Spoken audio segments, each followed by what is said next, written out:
نشر اهدایی شاهنامه بیزبال ابوالقاسم فردوسی به ناحیه تاجیک‌آباد هم رسید و مورد ذکر است که شاهنامه در 2 جلد با کیفیت بسیار بلند از طرف پیشوای معظم ملت چاپ و به طور رایگان به هر یک خاندان دسترس شد. اکنون هر یک خانواده تاجیک در طاق خود 2 جلدی این اثر بیزوال را با صفت بلند دارد و هرگاه که خمار شاهنامه گرفت شاهنامه را به دست خواهد گرفت. واقعا در نظر اول شاید این یک کار ساده تابد، ولی در اصل یک اقدام بسیار مهم ارزشمند از طرف حکومت جمهوری تاجیکستان مخصوصا پیشوای معظم ملت است که این شاهنامه که در آن تمام تاریخ پر افتخار مردم تاجیک و در مجموع مردم آریا نژاد درج است به هر یک خاندان اهدا شد. قبلا در بین مردم مخصوصا سالهای پیشتر در چویخانه ها زمانی که مثلا مردم تلویزیون نداشتند، خب واسطه اخبار اینترنتی چندان دسترس نبود، مردم در چویخانه ها بیگاه محفل شاهنامه خوانی داشتند. مخصوصا پدر بزرگوار ما در چویخانه دهه ما هر روز هر بیگاه بعد از کار چون موسفیدان و عموما مردان جمع می شدند یک چنین محفل بسیار ارزشمند معنوی داشتند و مردم در گرد پدر ما حلقه می زدند و خواهش می کردند که برای آنها داستان های شاهنامه را بخواند و پدر ما بیشتر از یاد یعنی به طریق نظم از اصل شاهنامه برای آنها می خواند و همزمان بعضی از جایها را با وجود مثلا دهقان بودن تفسیر هم می کرد و مردم استقبال نهایت گرم داشتند. ولی شاید این تصور شدنی نبود سالهای قبل که می تواند هر یک خاندان تاجیک در طاق هر یک خانواده تاجیک این اثر ارزشمند که در دنیا یکی از ارزشمندترین آثار انسانی است دسترس باشد. محققان نه تنها محققان مثلا تاجیک یا مثلا ایرانی یا که افغانستانی شاهنامه را بزرگترین اثر خواندند، بلکه محققان غرب نیز چنین عقیده دارند که شاهنامه یکی از شاهکارهای ادبیات جهان است. مثلا بعضی از محققان چنین عقیده دارند که اگر شاهنامه نبود زبان فارسی تاجیکی در معرض خطر قرار داشت. یعنی چرا محض شاهنامه؟ ابوالقاسم فردوسی این حکیم خردمند با اراده و دانسته زبان شاهنامه را زبان صرف فارسی تاجیکی کرده است و محض با همین زبان با لغتی که با لغات کمتر به دیگر زبانها که مخلوط باشد انشا کرده است و 60,000 بیت ناب و غرا را در این شاهاثر جا داده است تا اینکه مردم تاجیک عموما مردم آریا نژاد از گذشته پر افتخار خود، از زبان خود، از اون پشتوانه بسیار گرانبها و گران ارزش فرهنگی خود آگاه باشند. مثلا چرا شاهنامه برای ما عزیز است؟ ما مثلا کتاب‌های ارزشمندی نهایت زیاد داریم، ولی در بین جامعه، در بین مردم، نه تنها در بین مثلا ضیائیان بلکه عموما در بین مردم جایگاه شاهنامه بسیار بلند است. شاهنامه فقط یک اثر حماسی نیست. البته در برابر اثر حماسی بودن در شاهنامه حکمت است، تاریخ است، اسطوره است، کیهانشناسی است، وطنخواهی است، پاس داشتن مرز و بوم کشور است، حکمت است و اون چیزی که برای یک انسان خردمند لازم است در این اثر بزرگ جا دارد. مثلا شما فکر کنید که بزرگان ما رو عنوان‌های گوناگون دارند. مثلا ما میگوییم لسان الغیب برای حافظ، برای میرزا عبدالقادر بیدل میگویند ابوالمعانی، برای جلال الدین بلخی بیشتر مولانا میگویند. ولی با وجود اثر حماسی بودن شاهنامه حکیم ابوالقاسم فردوسی میگویند. یعنی شاهنامه حکمت است. و هنوز در زمان خود ابوالقاسم فردوسی پیشگویی کرده بود و پیش بینی کرده بود. ما امروز میبینیم که این پیشگویی ابوالقاسم فردوسی از آن جمله در مورد چاپ یا نشر و به خانواده های تاجیک دسترس شدن آن ثابت شد. میگوید بناهای آباد گردد خراب ز باران و از تابش آفتاب، پیافکندم از نظم کاخ بلند که از باد و باران نیابد گزند. نمیرم از این پس که من زنده‌ام که تخم سخن را پراکندم. بزرگان را بزرگان زنده می‌دارند. بزرگی پیشوای معظم ملت است که دوباره این شاه اثر را به هر یک خانواده تاجیک برگرداند و من فکر میکنم که این اقدام اول است و اقدامی که از پشت آن حکومت جمهوری تاجیکستان کار خود را کرد، یعنی اون اقدام نهایت بزرگ را انجام داد و ما تاجیکان هر یک خانواده باید با متن شاهنامه آشنا باشیم، باید در طاق‌ها نخوابد و فکر میکنم اگر در کشور ما که به نظر من چنین حرف‌های هم هست، آزمون سرتاسری شاهنامه خوانی مثل آزمون مثلا فروغ صبح دانایی کتاب است، اگر راه اندازی شود این کتاب، این اثر بزرگ مطالعه می شود، چون یک نعمت خیلی بزرگ است. مثلا یک خواننده عموما یک از تمام قشرهای جامعه امروز برای دریافت یک کتاب، برای شرکت در آزمون فروغ صبح دانایی کتاب است، شاید یک اندازه مشکل داشته باشد، ولی این غنیمت است که در هر یک خاندان می تواند مثلا برای در آزمون ها شرکت کردن، برای با محتوای این اثر بزرگ شناس شدن، هر یک خواننده مثلا یا دیگر طبقه های جامعه دسترسی داشته باشد و آن را مطالعه کند. شاهنامه اثری است که وطن دوستی، وطن پروری و هویت ملی تاجیکان را مشخص کرده است. هرگاه که امروز هر کسی در مورد وطن دوستی، پاس داشتن مرز و بوم کشور میخواهد چیزی بگوید، پیش از همه و بیش از همه این بیت مشهور حکیم ابوالقاسم فردوسی به یاد می آید. میگوید که هم از سر به سر تن به کشتن دهیم، از آن به که کشور به دشمن دهیم. آیا ما بیت دیگری پیدا کرده می توانیم در طول تاریخی بلندتر از این باشد؟ فکر میکنم نه.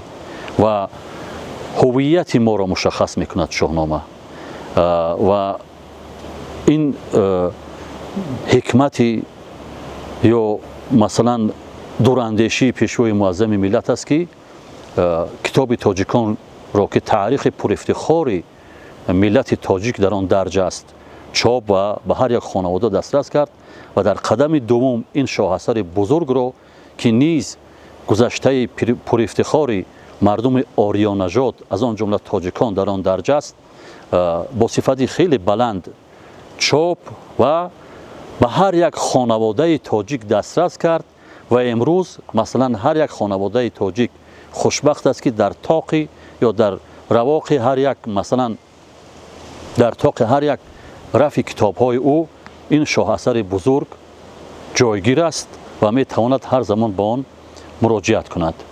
وقتی که شاهنامه به ناحیه تاجیک‌آباد، من موردی ذکر است که مثلا تاجیک‌آباد یکی از منطقه های دوردست کشور عزیز ما است، ولی چیزی بسیار جالب و عجیب این است که پیش از همه به منطقه رشت من فکر میکنم که این شاهنامه دسترس شد و مردم با شور و شوق مثل که یک حادثه مثلا تاریخی بسیار مهم است به محلی که شاهنامه تقسیم شد و جاهایی بود که من میدیدم که مردم نوبت می ایستادند، چون مثلا البته باید ثبت میشد هر یک نفر، هر یک خانواده و برای آنها پیشنهاد میشد، مثل که برای یک چیزی عزیز و ارزشمند مردم مثلا با شور و شوق مثلا با استقبال او میشتابند.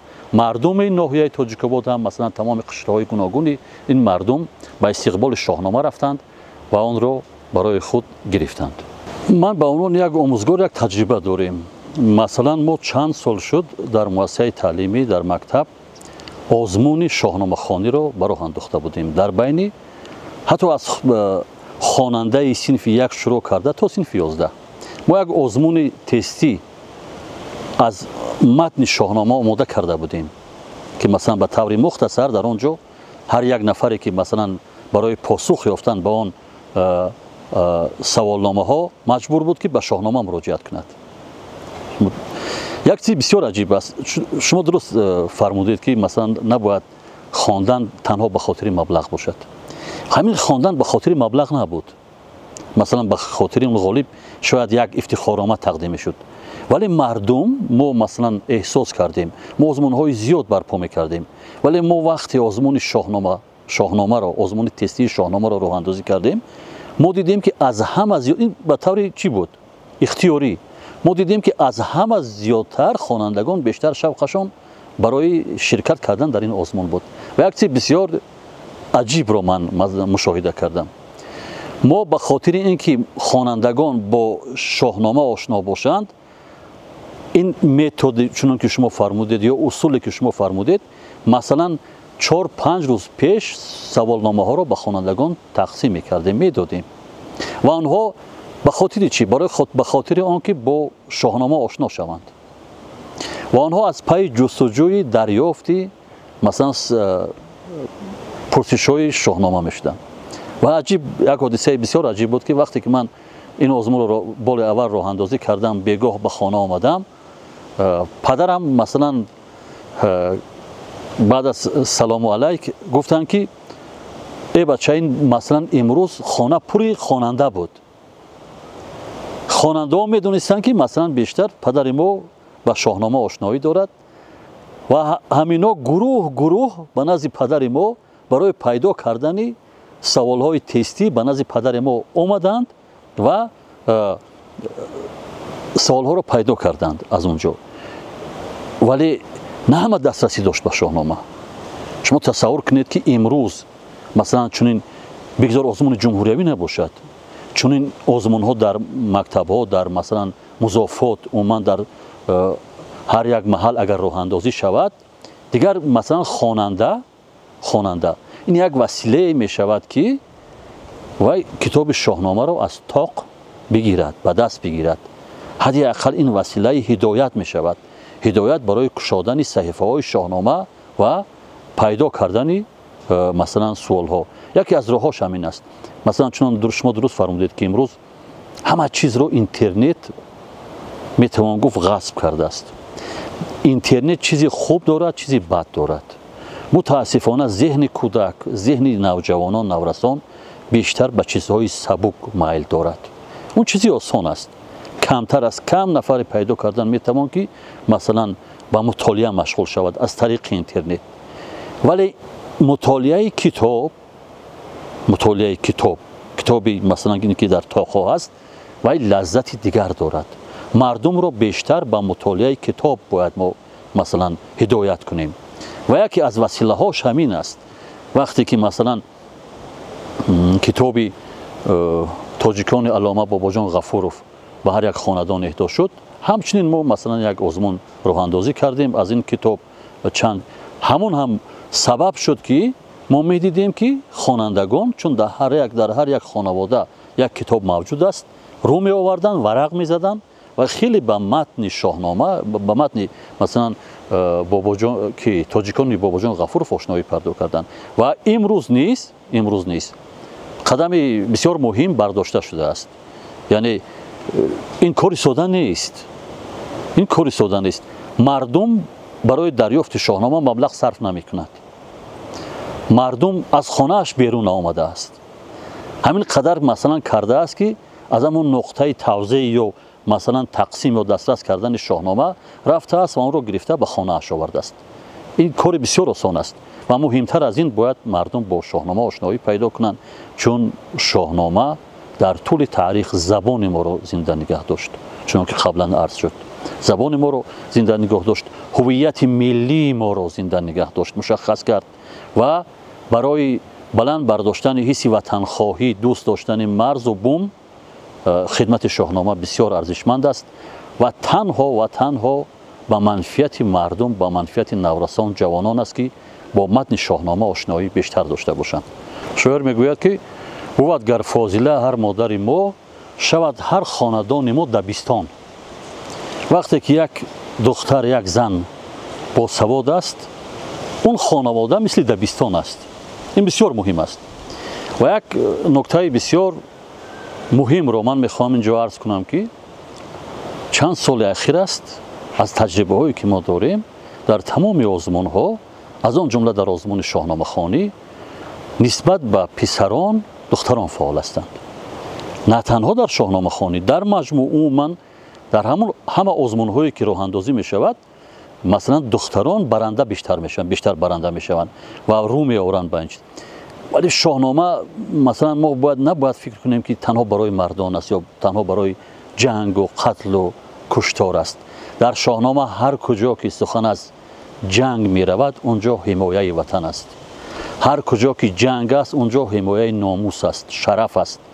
онҷо фақат барои таҷовуз нест, барои ба сарзамини касе тохтан нест, барои нигаҳ доштани ҳувияти худ, барои масалан ҳифзи марзу буми худ аст.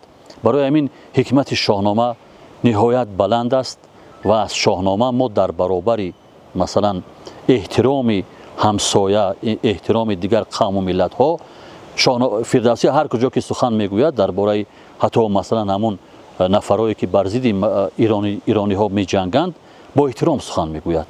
ҳеҷ куҷо таҳқир нест, ҳеҷ куҷо масалан паст задани як миллати дигар нест, балки он чизе ки барои баланд бардоштани ҳифзи ватанхоҳӣ аст, барои хотири ҳимояи марзу буми кишвар аст, чунон ки арз шуд хонавода аст, барои шарафу номус аст ва умуман барои бақои ҳар як миллат аст.